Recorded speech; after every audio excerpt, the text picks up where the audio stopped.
do. So I was actually doing more sensitive jobs as a civilian than I was actually in the special forces. So I had prime ministers, presidents, there was royal families, UAE royal families, asking me for advice or running sort of projects. I was training the Kurdish special forces to fight ISIS. Each phone call was different. There was the World Cup, there was the Olympics. So I was learning so much about the industry, more on the...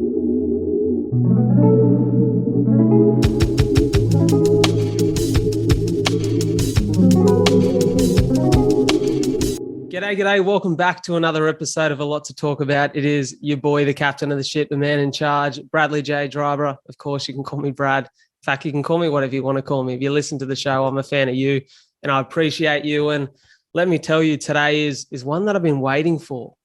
We had to reschedule, which worked really well because I had COVID last week, but I've been absolutely hanging to chat to this lad because it's a very unique episode of the podcast. I've not had someone with his caliber of expertise and experience and rich life stories and experiences to share before. He is a Special Forces Tier 1 operator. He was Royal Protection for Prince Harry. He's a 2-time world record holder. He's an accomplished author. He's a speaker. Ladies and gentlemen, from your home, your car, or wherever you are, give a very warm welcome to the one, the only, Mr. Dean Stott. Cheers, Brad. Thank you very much. Thanks for having me on. It's a pleasure. I'm so thankful to have you on the show here. I was sitting, I'm a fan of SAS Australia. So that's where I come across your story, right? Is sitting there and you're always a little bit interested in, the dudes that are standing there in the dark T-shirts, jacked up, looking pretty serious. And you're thinking, I'd hate to be one of those contestants right now. And you obviously being new to SAS Australia, I was quite interested to see a little bit of your story. And I searched you on Instagram and come across not just the fact that you're very accomplished in your career in the service, but mate, you've done a lot with your life. And I really want to dive into that and sort of like pick that apart today for the audience. So tell us a little bit about yourself. Like, where did your journey begin? Probably with my family. My father was in the military. I was brought up in an area full of soldiers, but I never really wanted to pursue that career. I actually always wanted to be a fireman as a young boy. I always wanted to be a fireman. I don't know whether my wife says I've got that hero syndrome. I like to help people or save people. So I wanted to do that. Went through school and started college. And my father used to take me to the South Coast to do surfing during the summer. And so during the college summer holidays, which was supposed to be 2 weeks, it ended up being 6 months. I just stayed down there and just stayed in the water. And that's where my sort of love for the water sort of came from as a young boy. And I decided, this was about 1994. So there was a big recession at the time. There was a big shortage of jobs. I still didn't really, at the age of 17, I was too young to apply for the fire brigade. So I told my father I'd join the military. He told me I'd last 2 minutes. It probably wasn't the sort of motivation I expected. It's probably sort of motivation you get from Ant Middleton, but I sort of ignored him anyway and just joined the military, young age at 17 and a half. Didn't really have any aspirations of special forces. Didn't really know much about the military itself. My father, when he was in the military, was the football manager and coach and player. So he was, as we would call, a tracksuit soldier. Went through basic training, got through that, and then soon realised actually that I was quite fit and I was competing with some of the bigger guys, and I was sort of growing into myself as well. I was 67 kilos and 5'7" when I joined the military, but a few years later I was 90 kilos, and 5'11". I grew into the individual that I am today. But each time I did a course, I got physically and mentally stronger. And then I was just doing courses, commando course, para course, diver, PTI, and then my career was really funneling in one direction, and that was the UK Special Forces. I know, I listened to your book. So for anyone listening to this podcast or watching it today, Dean's got a book out. It's called Relentless, and it's fantastic. I'm about an hour from the end. I'm more of a listener than a reader. I've been chewing that up of a morning before I go for a run. And one of the things that really struck a chord with me in the book, which I loved, is there was this mindset, and I think something that was born within you, maybe a chip on your shoulder because your old man said you wouldn't last more than 2 minutes, or maybe it's just who you are at the core as a person, your DNA, but you really want to test yourself. And I think from what it sounds like in the book, you were never going to be happy with just being a tracksuit soldier, as you say. You always were going to have to test yourself at that highest level. Would that be a fair assessment? I think it's a fair assessment. You know, my first year in the military, I ended up following my father's footpath. I was in Germany playing football myself, and I could see myself literally just following in his own footsteps rather than carving my own path. You know, I born into competitive family, you know, so competition was quite key in our family. You know, we'd even argue, even the Christmas Day board games was competitive in our house. So that there was that competitive drive from my father. But then also, as you touched on there was a lot of times in my life where people have sort of said, oh, you can't do that, or you're not capable of doing that. And I just see that as a challenge. You know, there's no point in arguing with them until you're blue in the face, you know, because you're never going to get anywhere. The only way you can prove them wrong is by actions. So yes, my father telling me that, you know, I went special boat service, not special air service. I was one of the first army candidates to do that as well. And again, told by the SAS, what are you doing? Why you shouldn't be doing that? You know, you can't do that. And it's like, okay, there's no point in arguing. 6 months later, became one of the first army candidates to do that. So yeah, so I see that as almost a fire in the belly. It's like, you know, and also a personal challenge. It's like, well, go on then, let's see what we can do. And you just keep raising the bar then. And the people that do tell you that are those who probably know, there's a lot. I see about 3 groups of people in the world. There's those who will never be able to do it. And so they will give you their full support because it's like, it's beyond anything they would even consider doing. So they will always support you. There's those that are big achievers in the world as well who were like, yeah, you know, do it. And they've been in that position. And there's those who have the capabilities of doing it, but are more jealous of the fact that they haven't done it or they haven't found time to do it. And it's them ones. They're the sort of naysayers.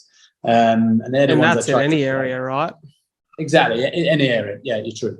You know, the thing that really strikes a chord with me there is I often hear people talk about the military or the service as being a potential career path for maybe people who feel a little lost. That's something that I always heard as a kid. Like, you know, if you're getting to the end of the schooling system, uni doesn't look likely, or you don't want to go into a trade, maybe go to the services, or maybe you lack a little bit of discipline or self-belief, go to the services. But I'm really interested to hear your thoughts on whether the military is something that can make a man, or you sort of need to be a bit of a man and understand yourself before you go into the military. Because I can imagine it could either do great things for you, or it could really break you down if you're not in a great place. Yeah, I think for the military, I'm very pro-military. I think they can make the man. I think when you go in there, everyone comes in from different backgrounds and different ways of growing up. So everyone has that different level of resilience anyway. You know, when I grew up, you know, my parents split up when I was a young boy. At the age of 8, I was in a homeless home in Moss Side in Manchester, which is the roughest estate in the whole of the UK. So at a young age, I was fighting. So I built up this sort of resilience anyway. But again, at the age of 17, didn't know what I was going to do in my life. My father then told me about the military.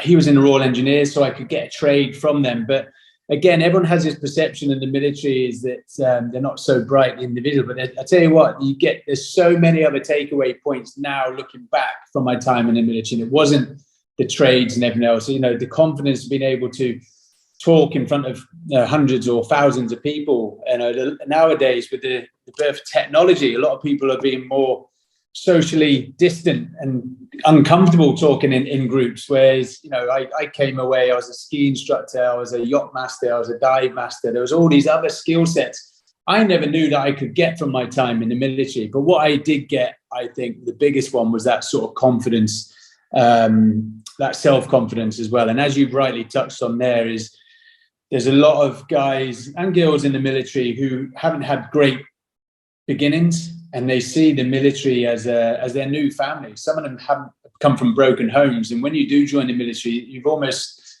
formed this bond, which is very hard to describe unless you are in the military. You know, they talk about camaraderie and things like that, but there is that unique bond. And I think that's what's great about the military, is that you feel like you're part of something, you're part of a team. Yeah, I can only imagine how powerful that would be. I want to talk about going through Special Forces selection and being involved in some of those training courses.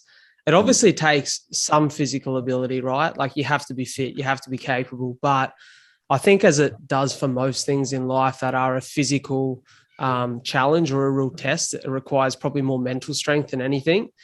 Yeah. Talk to us about some of those selections and maybe what's the hardest thing that you've been selected for? Yeah, so again, the great thing about the military as well, you're not the first person to do it. So you see those go in before you. You see your peers going on the courses, either passing or failing, and you sort of learn. I was like a sponge. I was when I was in the military. I was just learning from everyone. I did my commando course as a young boy. I was 18 when I did my commando course. So already had the Green Beret. But a year later, I joined the reconnaissance troop. So I was building up that confidence quite when I was quite young.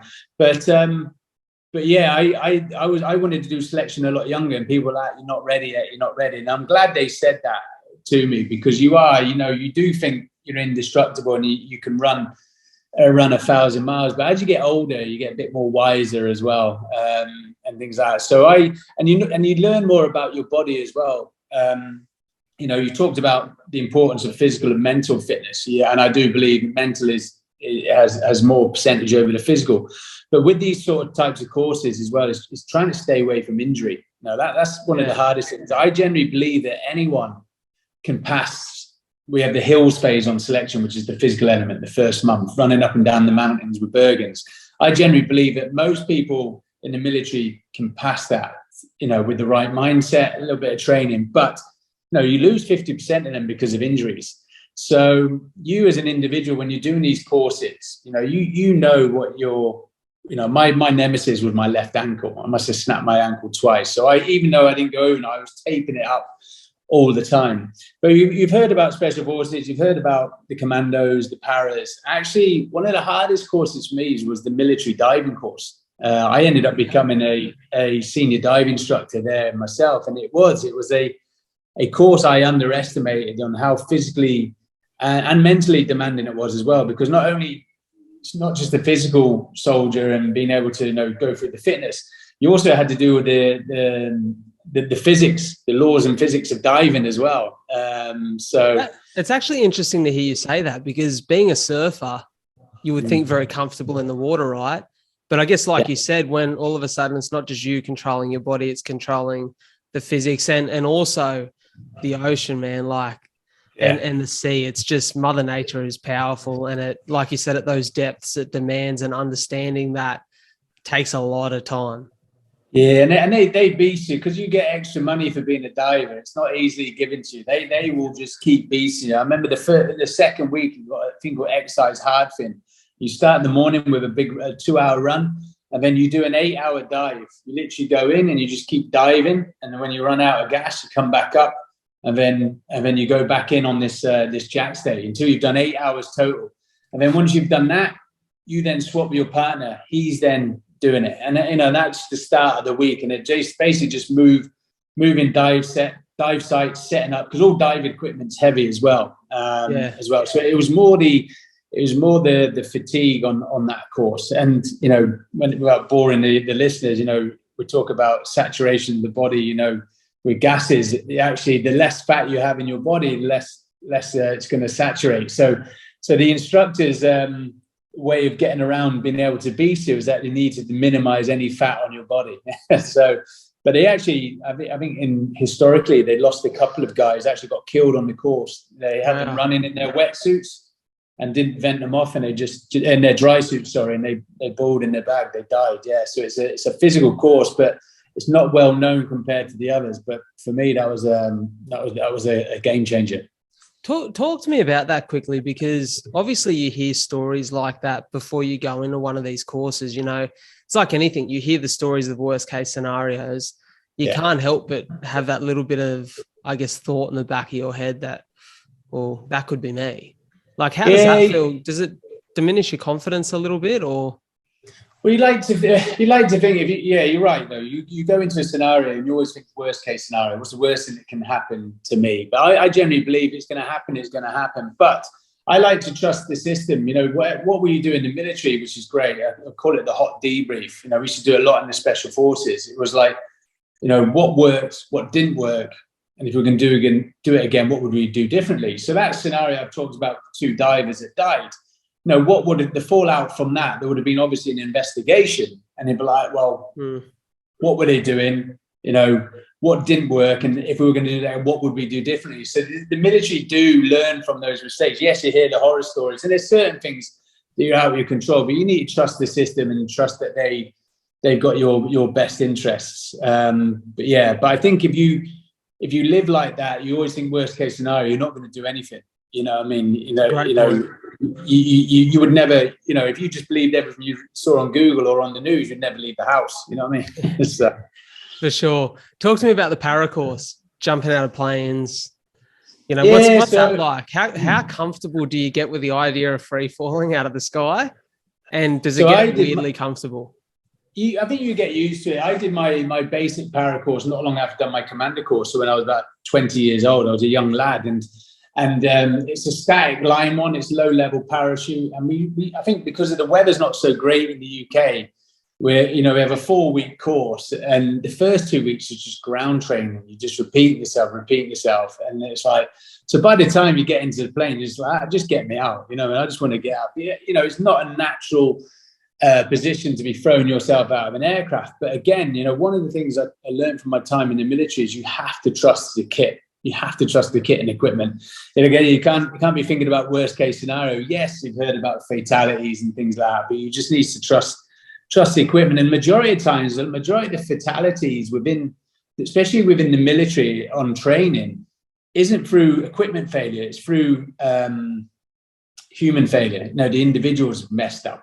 You know what I mean? So actually, yes, there may have been a death, but they probably didn't do the right procedures. So yeah, and that's why the military are great at repeat. And so it is almost second nature. You're naturally going through the drills without even thinking about it. And I've had a couple of malfunctions when I was in parachuting, I've had to cut away, and just trust that the reserve opens. Went through the process, and I'm still here to tell the story. Mate, it's one of those things that for me, I'm fine with heights, but the idea of falling from heights scares the fuck out of me. Oh, really? And I was in Port Douglas at the start of the year, and I thought I might do a jump while I'm up there. Like, I thought jumping over the barrier reef would be amazing.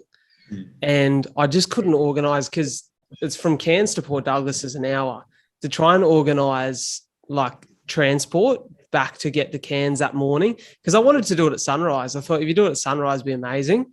I just couldn't get transport. No one would take me. None of the coach services open. None of the Ubers would go that early.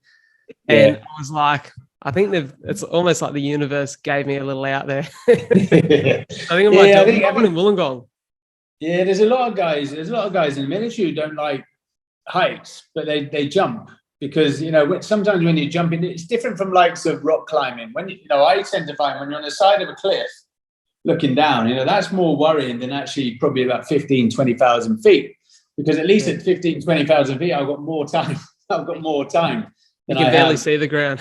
Yeah, exactly. So, there's a lot of guys that don't like jumping, but they don't want to let the team down. And, we have a thing in the military as well, especially in the paras. With the paras, if you refuse to jump, you get fined. As in the military, it's a discipline.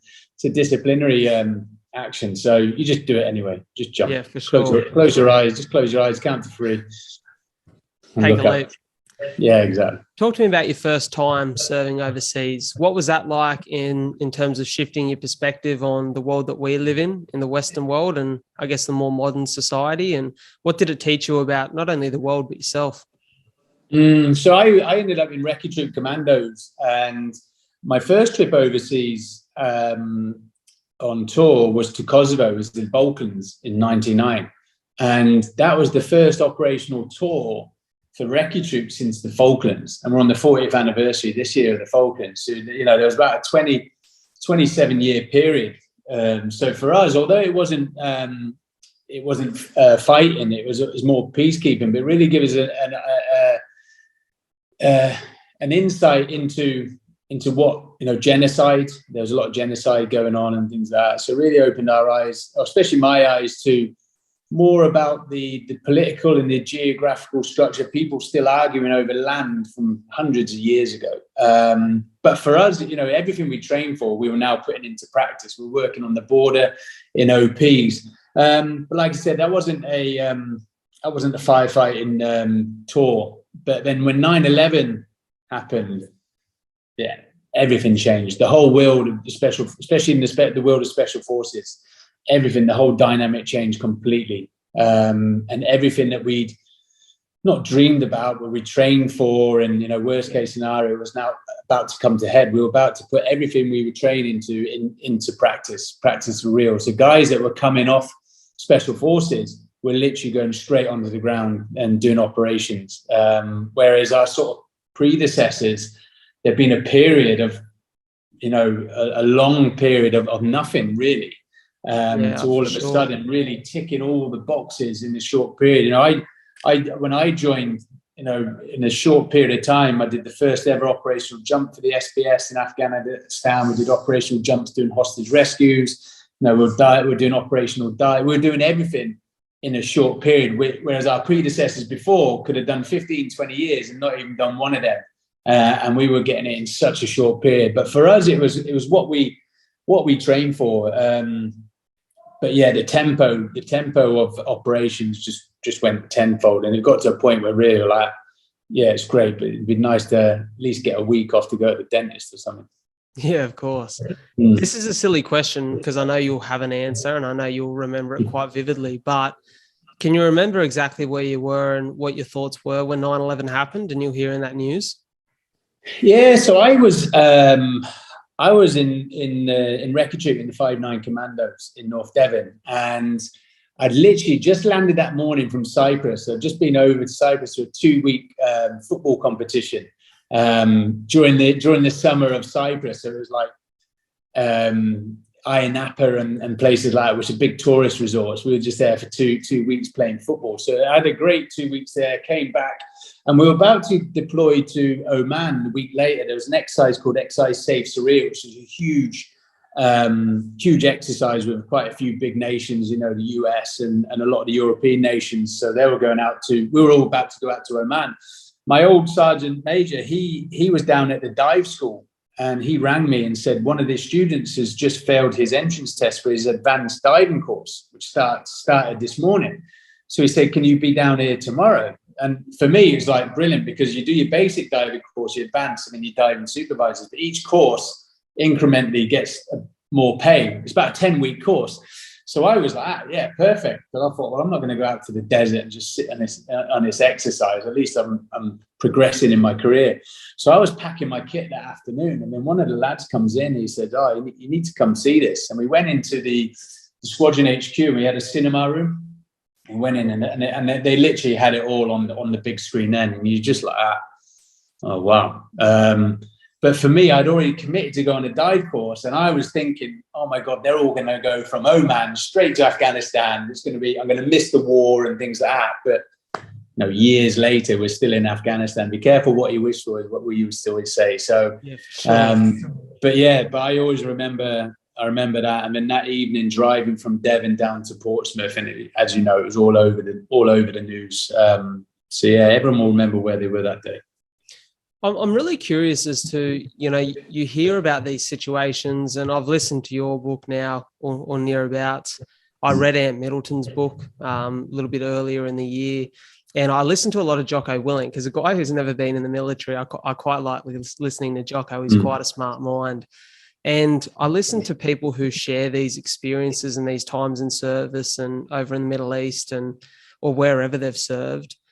And it's quite interesting listening to it and imagining how someone could come out of that and be the same human being and not be affected by it in the way that you think, or maybe the way that you see the world. Do you think it changed you at all? For the better or the worse, or? I don't know. It's hard to say. Everyone's unique, and like I said, there's yes, there's some that changed completely. We used to tend to find that the guys that really suffered with post-traumatic stress, it wasn't individuals, it was squadrons. So if it was a squadron, it meant it was during a certain tour, and some tours were more difficult than others. If you were, as we say, in the summer, it was that was fighting season because they're out. And then during the winter, they're not coming out to fight. So it all depended on what tours you're on and what you saw, and also on the individuals. But I worked a lot in the mental health arena, actually having left the military. And interesting fact is that 75% of those who had post-traumatic stress within the military had nothing to do with the time in the military. It's actually from their childhood, and it's just triggered from something in the military. So the problem you have is everyone just assumes, especially like doctors and stuff like that, well, you're in the military and you've got something, you're going through depression, you have post-traumatic stress. And actually it wasn't. A lot of the guys, especially when they're getting out, it's a change in environment, having to start all over again. Some of them may be getting divorced, but they were quite quick to throw the post-traumatic stress, when actually, a lot of the guys dealt with it quite well. That's interesting. And I remember reading in your book, or listening to in your book, you meeting a rugby player and having quite a lot in common with him, a Scottish fella, because you were talking about once out of the service, or for them, once out of the game, and you don't have like your team environment anymore. You've known something for so long. It's been the biggest part of your life. To then not have that and feel almost a little bit isolated and like there's no real purpose, for a lot of people, is probably what causes most of the issue. Yeah, that's it. Yeah, it's the Fraser Brown you're talking about, who's a Scottish prop. And what it was is, so your listeners know, I got injured out of Special Forces after 16 years. I had a parachuting accident. So I didn't plan on leaving the military. My career was cut short. And so, when I left, I'd gone from, where I got to in the military was because of my sort of physical robustness and things like that. I now couldn't even run 100 meters without my leg being in pain. But I was going through what is known as an identity crisis, as you touched on. And it's like, I've worked in it. I knew what I was doing day in, day out. I was working in a tight-knit team. All of us, we had our own goals. We knew what we're doing for the next 2 years. So where do I now fit in society? And it's very similar to, for example, maybe there's a lot of synergies from Special Forces and professional sports people, because you spend your career trying to be the best you can be at the top of your game. And then all of a sudden an injury, your friends are going off to play in the Ashes or the Rugby World Cup, and you're off to physio, you know what I mean? And you're no longer part of that unit. So yes, but it's not just in the military, and it's not just in sport. It could be in any sort of arena as well. Being part, belonging of a team, and then on your own. Of course, yeah. So for you, I remember reading in the book, and there was a period there where you served in private security, which is actually, for me, really interesting reading. There's some amazing operations in there, and it sounds like it was a very testing time, probably more so of your patience in many cases. Talk to us a little bit about that. Yeah, so as you touched on, I got injured out, and I didn't really plan on leaving the military. So I didn't, normally when guys leave, they have a 2-year build-up period, and they, to start transitioning.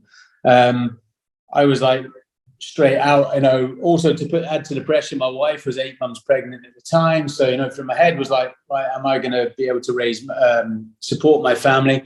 So within 48 hours, I was out in Libya during the Arab Spring.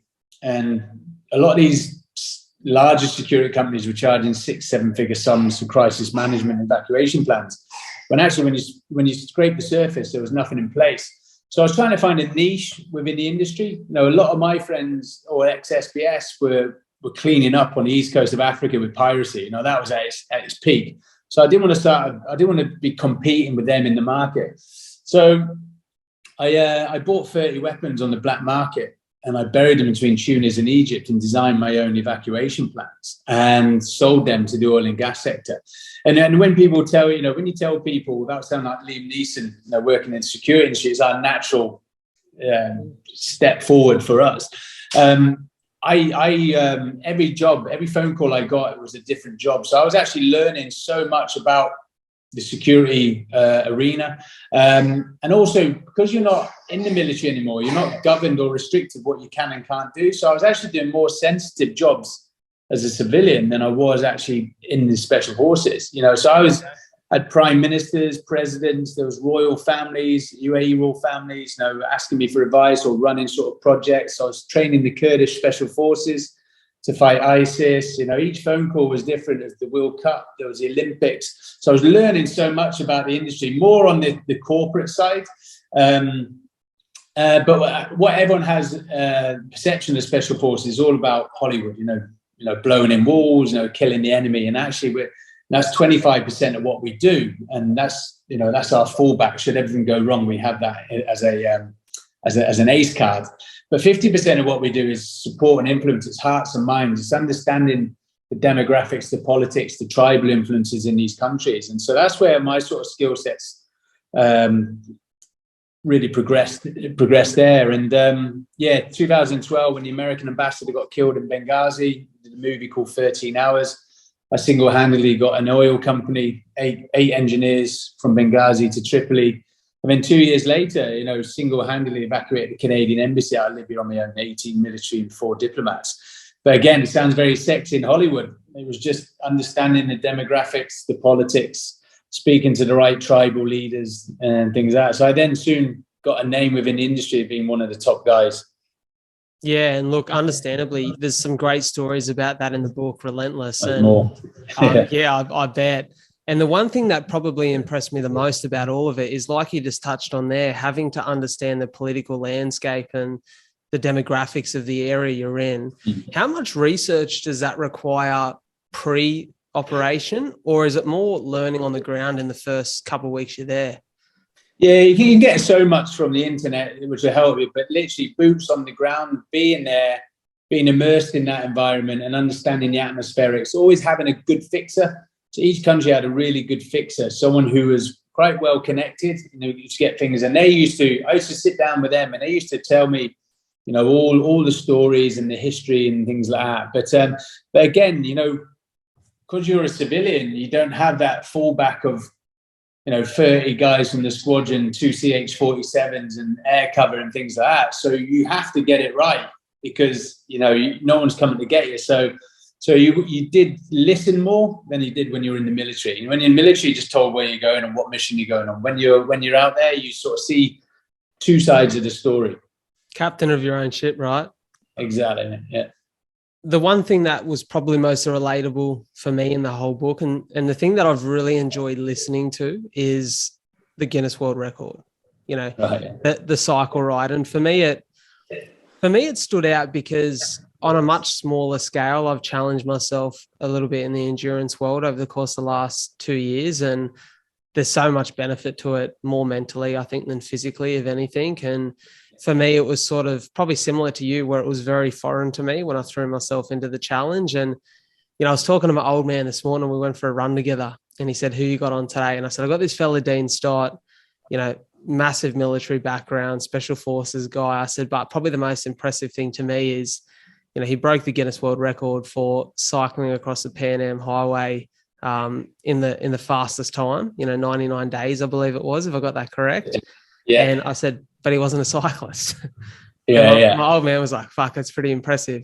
So talk to us about that. Obviously, that was something, I remember listening to the book, and Alana, your wife, said, "Hey, here's the Guinness World Book of World Records. Pick something because you need a new goal. You need something to strive for." Yeah, well, I just come back. I just finished evacuating the Canadian embassy, and Alana, this is probably the second period in my life where the pin dropped. That I was probably going for a bit of some issues mentally. So my wife had sort of highlighted that I'd only been home 21 days in a 365-day calendar. So I was totally disconnected from society. I was working in Yemen, Somalia, Libya, all on my own. I work on my own as well. I don't work with teams. It's easier to look after myself than it is to look after 6 or 8 guys and all the welfare that come with it. And so I was taking risks that I shouldn't have been taking, and soon realized actually I was trying to match the adrenaline rush I had when I was still in the Special Forces without coming to terms with the fact that I'd left. So something had to change. And chapter 16 in the book, as you know, is called Dead or Divorced. So this was the stage we're at this point. So my injured leg now was 2 kilos lighter than my good leg because of the muscle wastage. So I'd neglected my own sort of physical well-being as well because I've been so immersed in just getting work and doing all these jobs. And so I just bought a push bike off Amazon and bought some Batman Lycra thinking it was cool. And my wife was a property developer and said, "Look, come work with me." Cycled to and from the office, only about 8 miles, but straight away, just bit of cardiovascular fitness, breathing in through the lungs. I felt almost there was a weight off my shoulders. And so I was in these architects and planners meetings. I was just bored, and my wife could see it, and she's like, right, you need to do something. And I said, well, it's my 40th birthday next month. I need to leave a legacy. I've always fancied doing a world record. And she said, well, what in? And I said, well, cycling seems to be good, because it wasn't hampering my knee, you see. My leg, it wasn't hurting my leg. And I knew mentally I had mental robustness to do endurance challenges, because I had been tested from my time in the military. I just needed to find a sport which wasn't going to be hampering. So I said, well, cycling. And my wife then found the world's longest road, which runs from the southern point of Argentina to northern Alaska. So 14,000 miles. So because of the curvature of the earth, it's equivalent to cycling from Sydney to London, and then another 4,000 miles. And then 4,000 on top of that. So I thought, having only cycled 20 miles at this point, and sounds quite arrogant, I was like, yeah, okay, let's do that. Because for me, it was like, it's a perfect challenge. There's countries I've never been to before.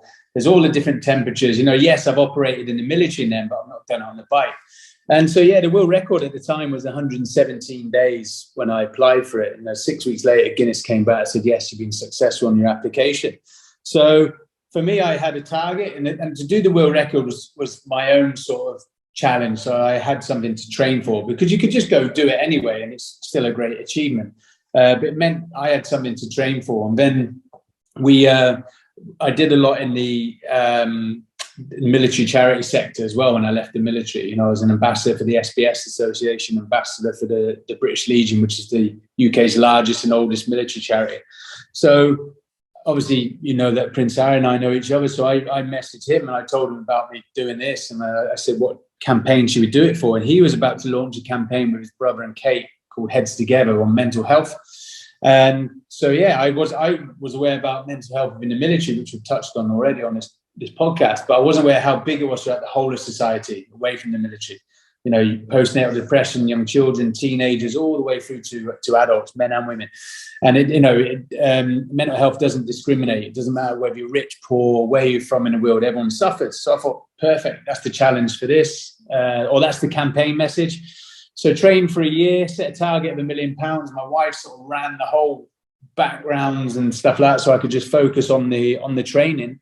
And set off a year later, and it was successful. It took 10 days off the South America world records, and took 17 days off the main world record. 19, became the first man in history to do it under 100 days, which pissed off a lot of people in the cycling community, because they're like, well, who's this 41-year-old man who weighs about 90 kilos? Well, I started weighing 90 kilos. I finished at 78. But I just took, I didn't know much about cycling when I started, but I knew that having a good plan, from my time in the military, in the private security sector, if you have a good plan, then, you're halfway there, and then mentally there's the other half.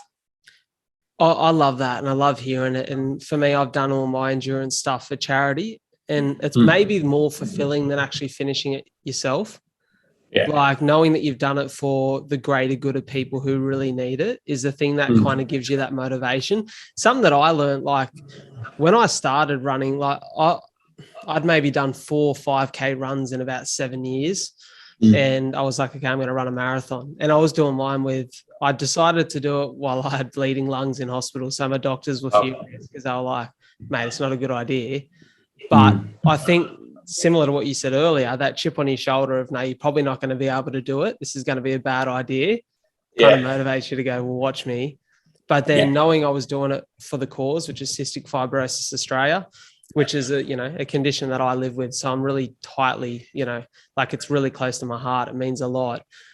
It's purpose fuels progress. Like if you're doing it for a reason bigger than yourself, you almost feel like you can't be stopped. You feel invincible. And I can imagine that for you being who you are and having the experiences that you've had in the military and in the services, that mental strength, you would have drawn into that and gone back to that on so many occasions. Yeah, there was a lot of things I was drawing from my experiences before, and when you touched on their purpose as well, is so for me the world record was my objective, and I didn't have to do it. The money, the £1 million, we raised $1.3 million in the end, as well, which was huge. But for me, it was like, when we were in those dark sort of places, I sort of, I could look back at all the charities that were raising money for. For example, there was 11 charities, and one of them, for example, Place to Be, which is mental health within schools. So I knew that the money I was raising for them, the £100,000, would enable 14,000 children to go speak to people or specialists within the school. So I converted that into miles. So I thought, well, every mile I'm on this bike, a young child is going to do that. So there's always those little ways of tricking the mind if you're struggling or feeling hard. But we had a documentary team come with us as well. We documented it, and we're going to, that's going to air one day with a couple of other challenges. And, they were like, look, you're showing no emotion. It's like a military operation. And, I was very fortunate. I wasn't under pressure from my sponsors. I wasn't under pressure from the charities. They're like, we think it's a great campaign, great cause, do your best. Where I put myself under pressure, my personal sort of pressure, was I told the world that the ethos of the Special Forces is the unrelenting pursuit of excellence. And so I always said, how does it look to the world if I don't complete this challenge? So I put myself under my own pressure by announcing that. And what it meant for me was I had to do this challenge so that I could go back to the bars and pool in Hereford and hold my head high without getting absolutely savaged by the guys. But I was quite lucky. But I think after the first week, you've obviously got this past this bit with the strong wins. The first week I was, the world record was 117 days, and I was aiming for 110. It wasn't because I wanted to smash it by a week. It's because should there be anything out of our control, like natural disasters, coups in countries, and maybe some third-party influence, it wasn't, and we encountered that, it wasn't eaten into my world record. It was eaten into that week that I'd factored for. So by the end of the first week, which was the strong wins, after that, everything was in my favor. I was 39 miles behind target, but my target was still a week ahead of the world record. So from that day on, I was always ahead. So I never doubted that I wasn't going to do it. So I was always in quite a good headspace. But I see people, I break it down into manageable bite sizes. I don't look at 14,000 miles. I look at 14 countries, break the countries into days, and break the days into stages. So for me, it was four stages. It was on my bike in the morning after breakfast, cycle as fast as I could for 2 hours, get off 30 minutes, have food and water, and then I just look at the next stage. I wouldn't look at tomorrow afternoon or what we're doing next week when we get into Chile or Peru. So for me, mentally, all I was doing was 4 training rides a day. And before you know it, you've done a day, you've done a week, you've done a country, you've done a world record, and then you start chipping away. So that's how I sort of dealt with it mentally. So it never sort of overwhelmed me. And I never sort of doubted myself as well. We had the welcome back party. We had the wheels down ball. We were planning that before I even went off. We had raised £70,000 at an event in Aberdeen where we lived, and £50,000 of that was the deposit for the Hilton Hotel for when we came back. So even before I'd set off, we were already planning in the big welcome back party. So a good friend of mine, Amanda, who was the events coordinator, she kept saying, what is the contingency? And I never used to answer her. And my wife would answer, and she said, well, the contingency is we go to Dean's funeral.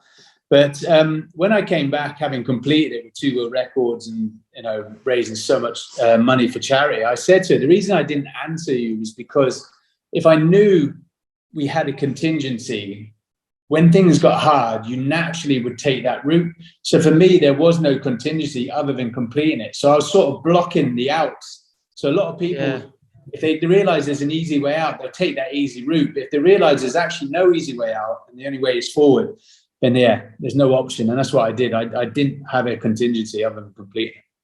I love that. And that's something that I found real value in myself. Like you said, that personal pressure you kind of put on yourself, it's not from anyone else. Like the charity that I work with, SAS Australia, they were like, mate, just what you're doing and the money we've raised is amazing enough. Like, even if you didn't run it, it's done its job. It's raised money. It's raised awareness. But for me, I was like, the minute that I started getting messages from parents who are like, you're a role model for our kids now, I was like, I can't not finish this. And Yeah. I was a month out and I had 3 really bad bleeds in my lungs. Wow. And I was lying in hospital and I just thought this would be a great, and I'd been for a 30K the week before and it was fucking tough. And I remember thinking this would be a great excuse. And I thought, I could not do this. I'd feel terrible. Like if I pulled out, I'd feel like I'd let so many people down. And it was the best feeling in the world, crossing the finish line and achieving something that you've set out to. It gives you a real sense of your own resilience and your strength as well. And that's what I've recommended to everyone everyone that's asked me about what the marathon done for me. It's less about the physical nature, but it gives you a sense of belief in achieving the things you set out to in life. And you feel like I don't have to just be average. I can try to be better than that. Yeah. And I think that's probably the most valuable thing you would have found in yourself throughout all these experiences. And I can imagine sitting down and actually writing your book and reflecting on the life that you live. That would have been a cool experience. Yeah, I think the bike ride, when you read the book, as you're nearly there now, it's, it's all those lessons before. I have a phrase I use on the essay, you can't be experienced without experiences. So it's all those life lessons I've taken, which then enable me to do the bike ride. Yes, I wasn't a cyclist. Now I did, don't get me wrong, after years training, I was quite a good cyclist in the end, but it was all those, a couple of things I was really proud of was, I'd spoken to the previous record holders. They all started in Alaska and finished in Argentina. But all their issues were in South and Central America. So I just turned it on its head. I was like, well, let's do it the other way around. So having the confidence to say, well, no, and that's from my time before in the military. Let's address those issues early. Let's get them out of the way. But as you know, in the book, every time I hit my objective and I was cruising, the objective then kept moving. And there's things that you can't control. So as I touched on, I took 10 days off the South America world record, got into North America, day 17. I was 14 days ahead. I was like, perfect. My wife then rings me and tells me invited to Harry and Meghan's wedding, which changes the dynamic. So 10 minutes before, I'm 14 days ahead. As I come off the phone, I'm now a day behind. So it doesn't matter what you've done. And that's where the military mindset comes in. Just react to the situation on the ground in front of you and just change the way things were operating. I changed my cycling. I'd cycle through the night as well. I had the luxury of being able to do that because I was now in North America. So yeah, I think that was one of the things that I didn't, yes, I was testing myself physically, but I was also testing how I react to situations and the planning as well. Yeah, so it was a military operation.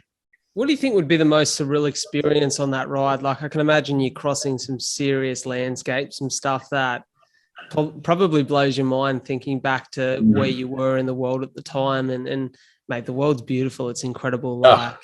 Anyone who has the opportunity to travel through those areas would know. But for you, what was the most surreal experience where you had to pinch yourself a little bit? Yeah, so for me, it was one of those ones now. I'm so glad we got it on a documentary so I can sort of see some of the areas I went to because I was just so fixated on the challenge. It was 99 days, but there's probably only about 10 days that I really remember that stand out, because I was just so fixated. It was literally objective.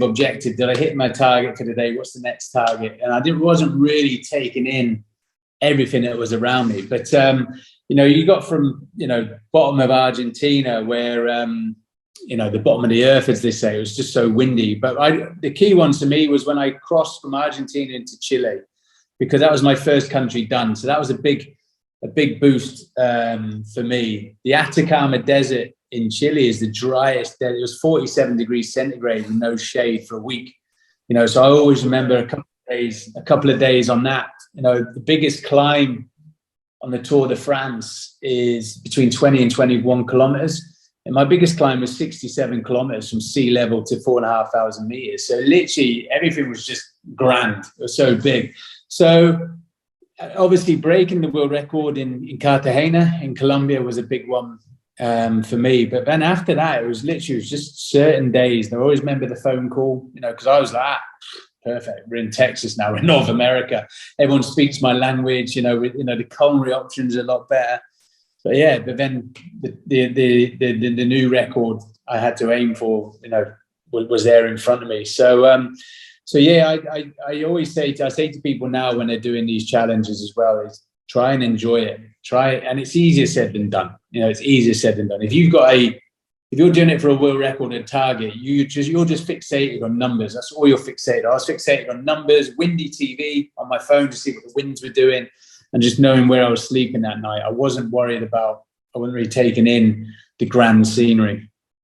One thing that you've touched on a lot throughout this podcast is with the military experiences, I guess that mental stress that comes when you're out of it, and all of a sudden now, it's almost like they say, one thing that people said to me about the marathon is don't get the marathon blues. Don't attach so much dopamine to the achievement of crossing the finish line on event day that you leave and you feel like you've got to go and do that again or more to get that same sense of fulfillment.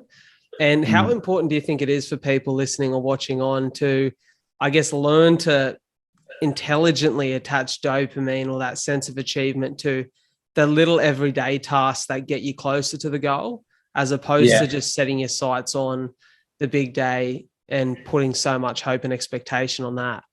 Yeah, I think you're right. It's the same with my challenge. I had to sort of, I knew that I was going to go into depression when it was all finished. Don't get so. And the problem I had is when I'd finished, I was like, right, what's next? I literally was like, what's the next challenge? It's like, as you said, you need to appreciate what you've done. But I think as individuals, one of the analogies I have is your body is like a flowing river. You know what I mean? It needs to keep moving. As soon as it gets stagnant, like a pond, it has disease.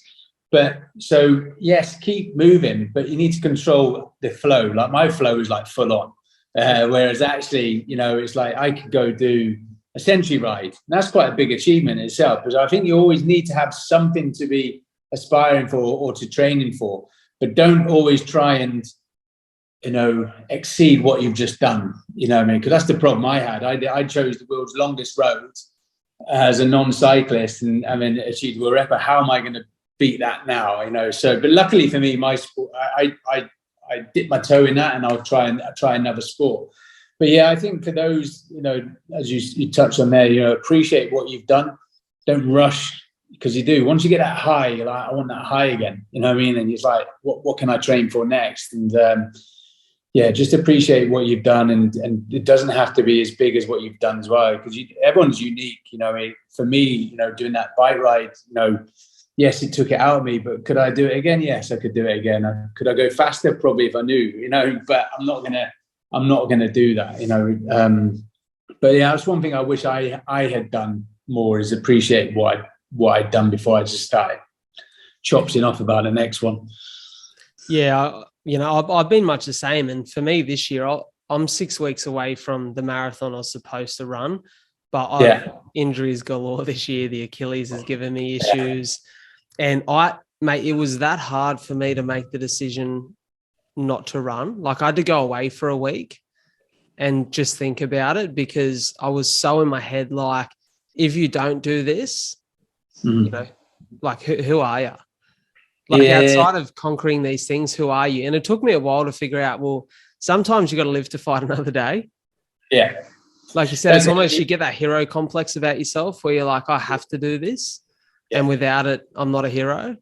Yeah, but that's that self-induced pressure you touched on. You think you're letting other people down, and in fact, you're probably not. It's just you thinking that as well. And I have no doubt, once you made that decision, you felt a huge weight off your shoulders, because you put yourself under that pressure, So, and as you rightly said, come back, fight another day, and probably do a better time.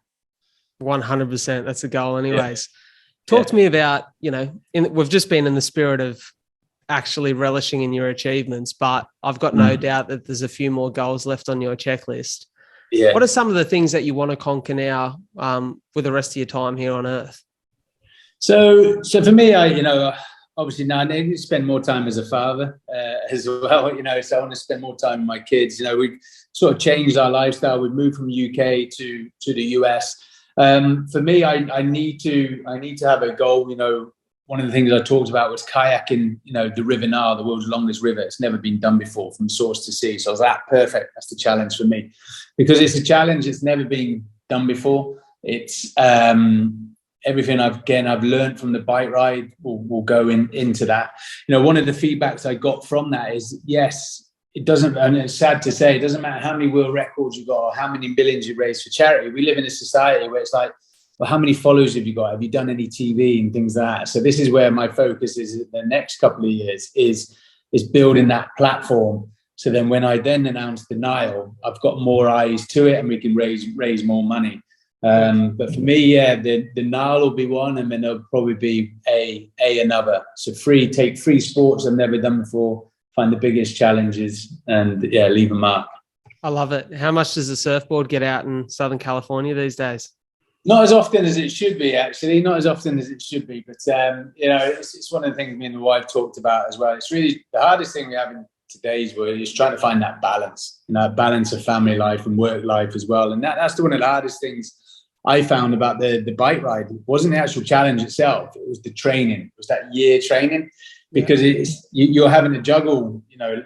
Thankfully for me, I've got a great wife who sort of ran all the businesses, you know, paid the mortgage and things like that. But you're still juggling family life and kids. But when you're on the challenge, you know, you haven't got those distractions. So yeah, it's trying to really find that balance and sort of realize, especially during COVID, you know, how quick, how precious time is with the family. But I've enjoyed doing things like SAS Australia and things like that, and they're good as well for me. They're little mini goals to stay fit as well. You need to look good on the screen. You know, you've got to have bigger arms than Ant and Foxy. You know, you need to get yourself, you know, working out. So they're nice little mini goals for me. They are, you know, to keep myself motivated. 100%. You know what? Like, I've got a couple of mates who have been on off reality TV, right? So one of my best mates who I do a lot of work with now, we've got a show together. He come off Love Island, so very different experience to SAS. Another mate's just come off Married at First Sight. So they're very dramatic, high sort of, I guess it's high pressure reality TV in the sense that it's really your character that's tested by the edit of a production. But the one thing that I'll be honest, outside of watching The Boys, I've really struggled to watch any of those series because I just don't like kind of the mantra of the show. But the one thing I've loved about SAS is people go, oh, it's crazy, it's brutal, they're breaking people down, but you're breaking people to bring them back up and see the strength that they have within inside themselves and truly who they are at the core. And I really love that about the show. And you can genuinely tell that each one of you as instructors has that goal of bringing out the best in, you know, in the people who are undertaking that course and the people who walk in, put a burger on their back and then walk out however many days, you know, weeks later. And that's kind of probably become, I guess, something you've attached a bit of purpose to right now, is using those lessons that you've learned throughout the course of your life to help other people.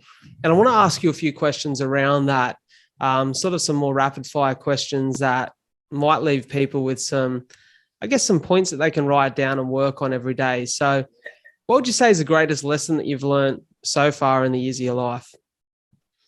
There's a quote I use, and I use it a lot on SAS Australia, but they obviously carefully edit it out. And that's anticipation is worse than participation.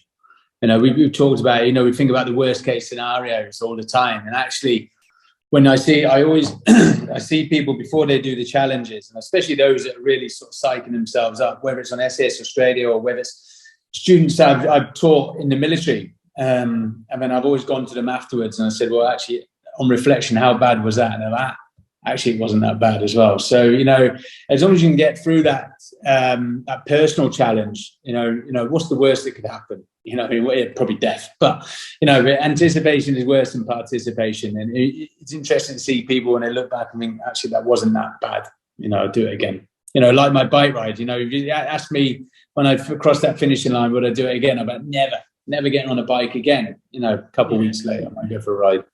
For sure. Probably to lean into that point, that probably speaks to a little bit of regret, right? Like if you anticipate too much, you may regret the things that you didn't do. Quite often you regret the things you didn't do above the things that you did wrong. Do you have any regrets in your life and anything that you reflect on? Any regrets? No, I don't think I do, because I think it's carved out the person I am today. You know, I've done things right, I've done things wrong. As long as you learn from those mistakes, you know, that's what I say to people as well. You know, the word failure, I hate the word failure because it's almost like there's a stigma to it. You know, I see it as an experience. You know, I call it experience. It's not a failure. But if you make that same mistake again, then you haven't learned from that experience. So for me, as you know, in my book, I got into fights when I was a young boy and a soldier, and I ended up in a military prison for fighting. But I only went into prison once. I didn't do it again, or I didn't get caught.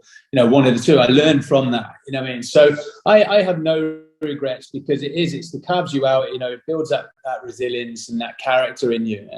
So no. So how many kids do you have now? So I have 2 kids.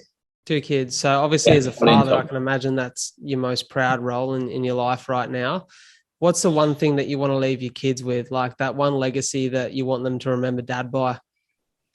Anything, nothing's impossible. It just hasn't been done yet. You know what I mean? But for them, I don't want them to feel, because I've got to really tread carefully that, especially with my son and because my wife's a great achiever as well. She's got 5 books coming out this year. She's a big philanthropist and entrepreneur as well, and so she's doing a lot in her life. And it's like, today, nowadays with social media, everyone's sort of comparing themselves to other people, and I don't want my children to think that they need to be sort of matching what I did. My son, feel like he has to go cycle the world's longest road, or he has to join the military. So for me, it's like just anything's possible. But the unrelenting pursuit of excellence, which I talk of, which is the ethos of the Special Forces, is great ethos. But it's not just in military or in sport; it's in anything that you do. As long as you give it your 100%. No one can ask for any more. That's all I say is give it your 100% in everything that you do.